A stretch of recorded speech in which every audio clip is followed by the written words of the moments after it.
సమాధానం కలుగునుగాక. ఆమేన్. దేవుడు అన్నీ చూస్తున్నాడు. మనం ఎవనికి లెక్క ఎప్పచెప్పవలసి ఉన్నదో ఆ దేవుని కనులకు సమస్తమును మరుగులేక తేటగా ఉన్నది. తాను ఇచ్చిన అర్పణను స్వీకరించడానికి దేవునికి మనసు రాలేదు, కానీ వీడు హేబేలు ఇచ్చిన అర్పణ మాత్రం నచ్చిందా? వీడే గనుక లేకుంటే దేవుడు నన్నే ప్రేమగా చూస్తారు కదా, నా అర్పణమునే ఇష్టముగా అంగీకరిస్తాడు కదా అనుకున్నాడు. ఎవరికీ తెలియకుండా, మనకి మట్టి అంటకుండా లేపేద్దాం అనుకున్నాడు. చంపేశాడు. అమ్మయ్య, ఎవరికీ తెలియదు అనుకున్నాడు. కానీ దేవునికి దొరికిపోయాడు. తగిన శిక్షను పొందుకున్నాడు కయ్యను.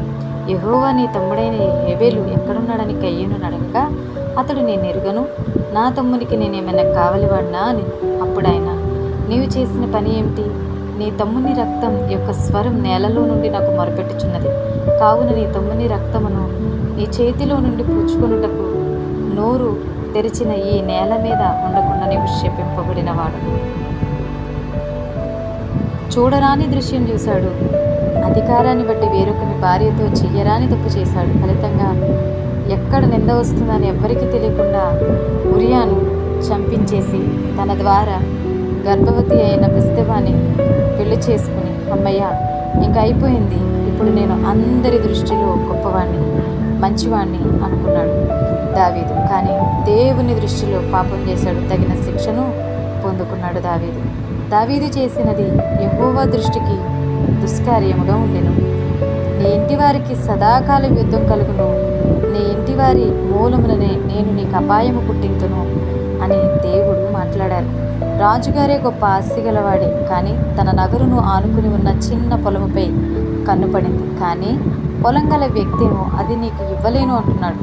అందుకే రాజుగారు రాణిగారి పథకం మేరకు ఇద్దరు కలిసి పొలం గల వ్యక్తిని చంపించేశారు.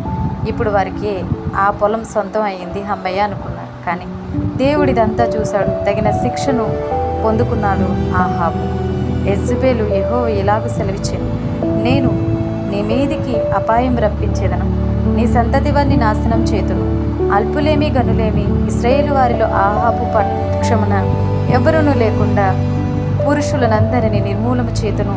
యెజెబెలును గూర్చి యెహోవా సెలవిచ్చినదేమనగా, యెజ్రెయేలు ప్రాకారములొద్ద కుక్కలు యెజెబెలును తినివేయును, పట్నమందు చచ్చు ఆహాబు సంబంధికులను కుక్కలను తినివేయును, బయటి భూములలో చచ్చువారిని ఆకాశ పక్షులు తినివేయునని చెప్పాను.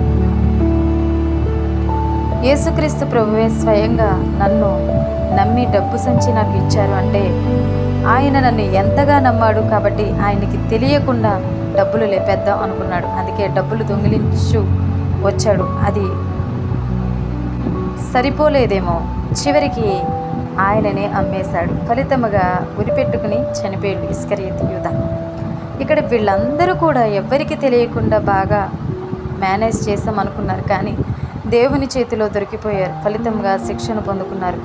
నేడు నువ్వు కూడా నీ భార్యకి, నీ భర్తకి, నీ పిల్లలకి, నీ అధికారికి, నీ సహోద్యోగులకు, నీ స్నేహితులకు, నీ చుట్టూ ఉండే వారికి తెలియకుండా తప్పిదాలు చేస్తూ, పాపం చేస్తూ, ఎవ్వరికీ తెలియకుండా బాగానే మేనేజ్ చేస్తున్నాను అనుకుంటున్నావా?